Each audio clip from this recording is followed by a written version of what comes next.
Нартай Бекежанов атындағы музыкалық драма театрында «Махаббат аралы» немесе «Жемқордың жазасы» атты спектакль сахналанды.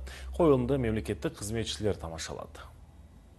Қойылымдағы оқиға үш кейіпкер арасында өрбейді. Қолы алтын, елге мақтаулы хирург дәрігер бірде жарымен орманға саяхаттап шығады.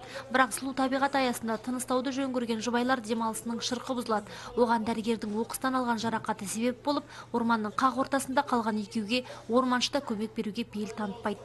Ол аздай орманшы әр қызметін пұлдап, дәрігердің ақша алтындары мен темір тұлпарына дейін тартып алады. Алайда орманшы опасыз емес екен. Бұл дәрігердің өзінің ұмыт қалған жауыздығын алған жазасы болып шықты. Яғни хирург орманшының өлім аузындағы әйелін аман алып қалам деп бұрын қыруар қаржы талап еткені қойылым соңында айқын көрінеді.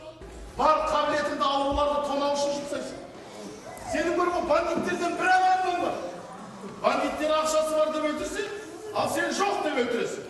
Жемқорлықтың жазасы қойылымын тамашалауға келген мемлекеттік қызметшілердің бірі Базархан Ақжігіт. Облыс бойынша мемлекеттік кірістер департаментінің басқарма басшысына қойылым ұнады.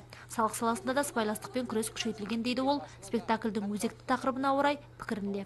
Бүгінгі мына көріп отқан спектаклімізде осы сыбайлас жемқорлықтың алдын алу мақсатында, одан туындайтын адамға қаншалықты қиындыққа келетін сыбайлас жемқорлықтың біздерге отбасымызға, оның алдымен жеке басына да қаншалықты қиыншылықтар мен ешқандай зардаптары келетінін ескерту мақсатында бүгінгі қызметкерлерімізді әкеп осы спектакльге барымыз көріп жатырмыз. Айта кету керек, бүгінде фискалды органдар сыбайлас жемқорлықтың алдын алу үшін электронды қызмет түріне көшкен.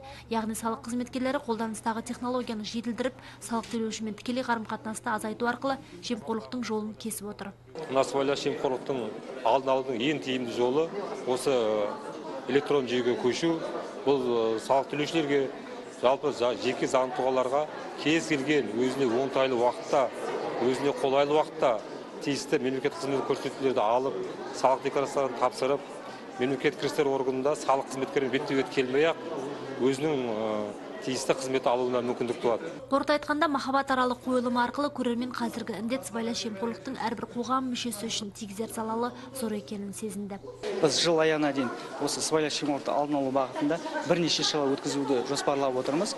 Мысалы, мынау адал ұрпақ еріктілер клубы арқылы мына жемқорлыққа мүлдем төзбеушілік қалыптастыру деген сияқты мынау үлкен азаматтарға немесе бүгінде зейнеткерлік жасындағы азаматтар арасында сыбайлас жемқорлықты мүлдем төзбеушілікті, яғни осындай қойылымдар арқылы жемқорлықты мүлдем төзбеушілік, яғни жек көрушілікті қалыптастыру арқылы осындай іс-шаралар өткізуді жоспарлап отырмыз. Сыбайлас жемқорлықтың алдын алу бағытындағы профилактикалық шаралар жыл соңына дейін жалғасады. Ал жемқордың жазасы спектаклі алдағы уақытта аудан, ауылдардағы мемлекеттік қызметшілер назарына ұсынылмақ. Айгүз Қожақова, Алхан Әлиев, Қанат Махамбет, Қызылорда телеарнасы.